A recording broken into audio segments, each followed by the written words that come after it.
Should you stretch an Achilles tear? We're gonna dive into that in this video, when we should be stretching, at what point, to what degree, what the do's and don'ts of an Achilles tear are to make sure that you get good long-term outcomes. Let's get into the video. My name is Jonathan Rizika. I'm a specialist in physical therapy. I have a doctorate degree. I run a clinic in the Woodlands, Texas, and we make sure that we fix an injury for somebody, but also we teach them how to keep it fixed. In these videos, you're gonna find out information on exactly what we teach our clients so they don't have to come in for the rest of their lives. We wanna make sure they get good long-term outcomes. We're gonna dive into the video on exactly what happens with an Achilles tear and how calf strains are really similar and how we can get out of it without surgery or what you should be doing with surgery. Right here, we're talking about the anatomy of the Achilles. So right here, you can see this is a massive mound of tendon right here. So that's coming down. We have the soleus right here as one of our calf muscles, and this is the gastroc right here, gastrocnemius. So this is the heart-shaped muscle, and then the soleus is a really big muscle underneath. The soleus doesn't cross the knee, but the gastroc does, and you can see how the hamstrings come down like this.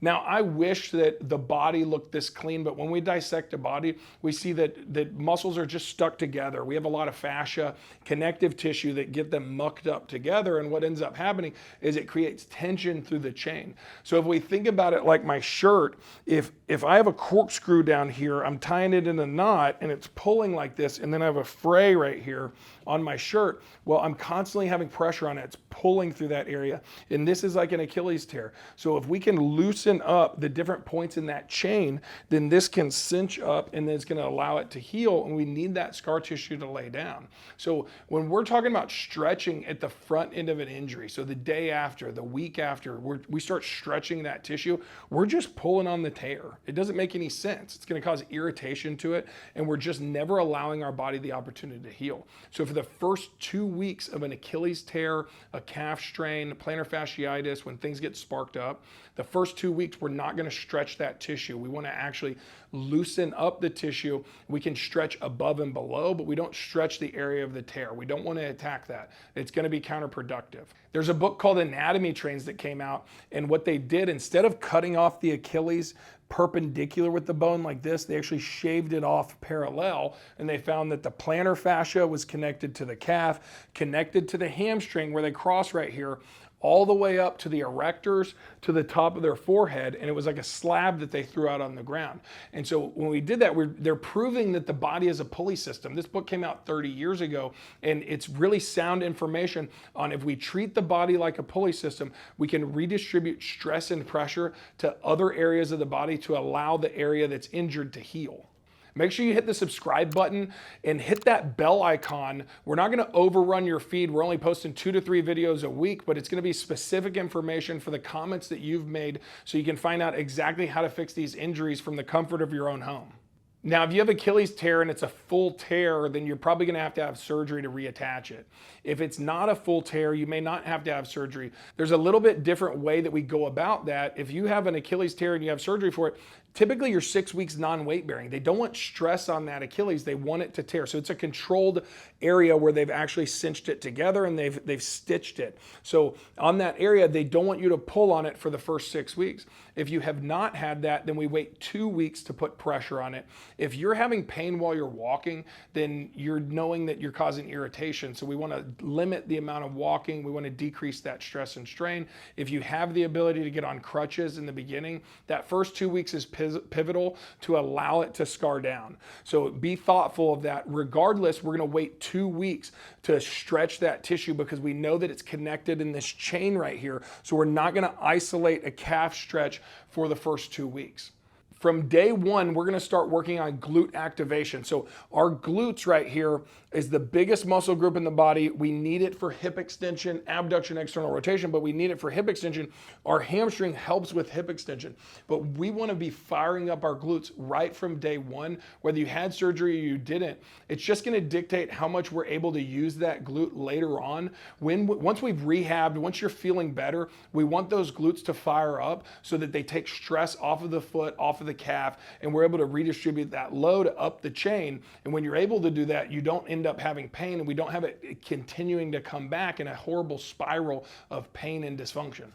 After the first 2 weeks, we can really start stretching that tissue out and getting more length in it. So we want to isolate a hamstring stretch. We want to make sure we're moving through our thoracic spine up in this area. And then we want to stretch through the calf as well. We just don't want to cause pain. So after the first 2 weeks, as long as we're not causing pain, then we're in a good position. Let's get into the exact stretches of what we're going to do. Now our first stretch, we're gonna do a hamstring stretch. So when I do a hamstring stretch, I'm gonna come up here on the table. We can do it against our bed. You can do it on the ground. There are a lot of different options. But what I'm not gonna do is actually pull on my leg, because now I'm putting tension through the calf too much. So I'm just gonna let this hang out into a little bit of plantar flexion, and I'm gonna stretch through my calf. I'm also not folding through my thoracic spine. I'm not tilting forward really far. I'm bending it in my hip, and I'm isolating. I'm feeling that stretch right here. When we do these stretches, when they're isolated for an extended period of time, we want to hold it for 30 seconds, and we're going to do 2 reps of 30 seconds. We'll switch sides each time, but I'm isolating it, bending at my hip, holding that stretch, make sure that I'm breathing and I'm getting that release to happen at my hamstring. Now, number 2 is I want to get more mobility through my thoracic spine, and I want to get my erectors. I want to loosen them up. So we're actually going to do it on our back. So we're going to be opening up the thoracic spine from the front. If we're stuck in this position, then we constantly have a tension and a pull on those erectors right here. So I want to open that up, and that's creating slack through my thoracic spine. So I'm going to lay down on the bed. We can do this on the ground. I'm going to do a chin tuck, and I'm allowing my arms to come out to the side, and I'm holding that position. For most people, this is fairly easy. If you're having a problem with getting your head down and keeping it in neutral, if your neck is jutting up in the air, go ahead and put a pillow underneath it. It's not about causing stress and strain. It's actually taking stress off of it. So we want to put a pillow or something underneath our head so we can just rest it down. And so I work on this stuff consistently on a daily basis because I don't want to have these problems. So if you're not having the problem right now, this is something I want to keep up with long term. If you're not having the problem, it's going to be positive regardless. So I'm maintaining this position, coming out to the side, keeping my lower back on the ground and my knees stay bent so I can really isolate my thoracic spine.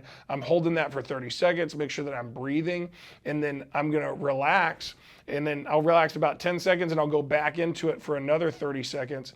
Maintaining my chin tuck, it's almost like I'm lifting my head up and lengthening through the top of my head, like somebody's kind of pulling on a string right here. So I'm lengthening through that area, and that's going to be able to take some stress off of it, because folding over is actually causing more strain in that area.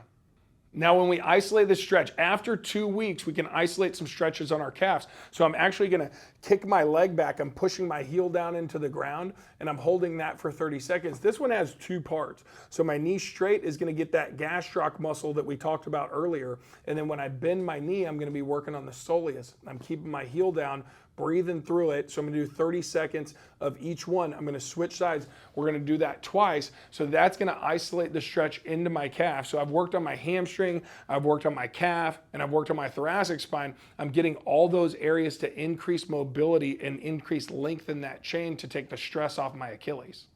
It's always good to break up tissue to loosen up the hamstrings, loosen up the calf in those areas. We're talking about the corkscrew, like it's twisting up right there. So actually loosening up that corkscrew, this is a muscle that fell off of our model. But you can use a rolling pin, you can use lacrosse balls, and we can go dive in other videos on specifically how we do that. But we want to loosen up that area. And so we'll do that on our calf. So at any point in the rehab process, we can loosen up this calf right here. We can loosen up our hamstring. We should be doing that before we stretch consistently. Now, once we get to 8 weeks, then we've already had healing. So we get 50% healing at the first 2 weeks. At 6 weeks, we get 80%. And at 12 weeks, we get 100%. So we actually want to break down that scar tissue that's built up in the Achilles. Once we get to about week 6 to 8, so I'm actually going to get into that Achilles, and I'm going to loosen up that tissue. Now, I'm being gentle when I do that, but you're gonna feel a ball of tissue here on your Achilles because it's balled up. We've created scar tissue right there. That's a positive in the beginning, but we don't want scar tissue.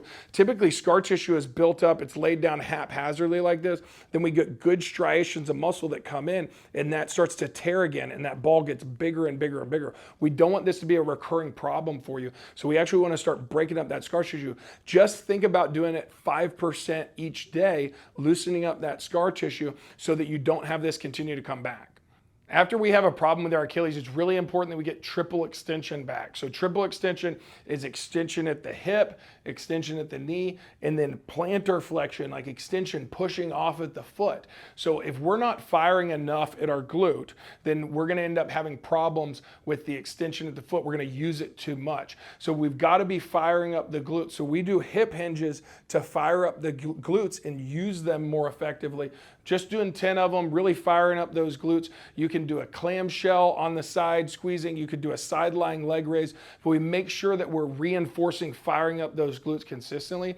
So then when we get into a standing position, we're walking, each time we take a step, we're pushing off of our glute and making sure that we're redistributing that stress up the chain. We got to get it to those bigger muscle groups so we don't continue to cause irritation in the Achilles.